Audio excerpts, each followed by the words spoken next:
So today we're going to talk about green manure crops.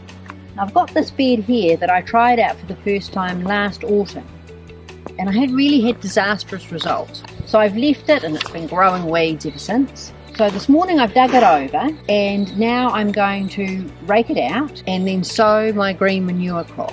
The green manure crop will take about 6 to 8 weeks to grow and it'll get up to about this high. I'm going to use mustard, and then when it's grown we're then going to cut it down, chop it up and return all that green growth into the soil, which will improve the soil structure. The roots will have broken up the soil further down and we will be returning all the nutrients that were in the mustard into the soil. And this morning I dug this over and left any old weeds sort of get killed off with the sun. And now I'm just going to level this out. It's very cost effective because you only need 5 grams per square metre, which is not very much.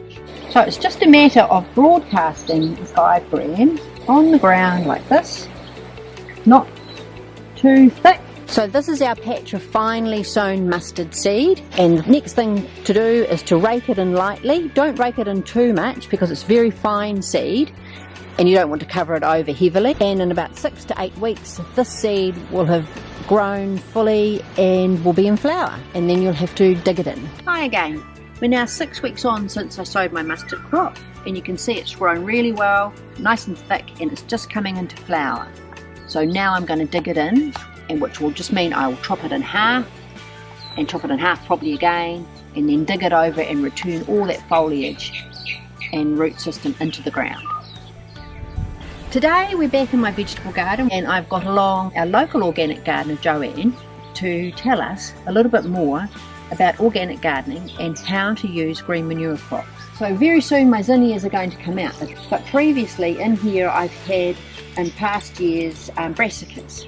So we'll just ask Joanne what we should be doing and which crops would be best for my garden. Well, because you've already had brassicas in this area of garden, you would probably want to go with something like lupin. Lupin's in the legume family, so it would make up part of your crop rotation. And the lupin would also help to introduce nitrogen into the soil. Lupin introduces nitrogen to the soil through, as you can see, the nodules, and that is where the nitrogen comes into the soil. My garden is raised, as you can see, but underneath is really heavy clay, so I'm hoping that the introduction of the green crop will help break up the clay underneath. What happens when you're adding a green crop is it not only protects your soil structure and also the nutrients that are already in your soil, but also it adds nutrients through carbon. And that's done because you're turning in the green matter into the soil.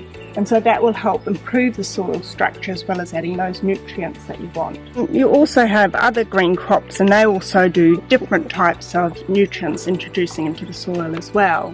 So if you put something like mustard into the soil, it helps kill soil pathogens, so things like wireworm, nematodes. If you're doing crops in a greenhouse, it helps sterilise the soil.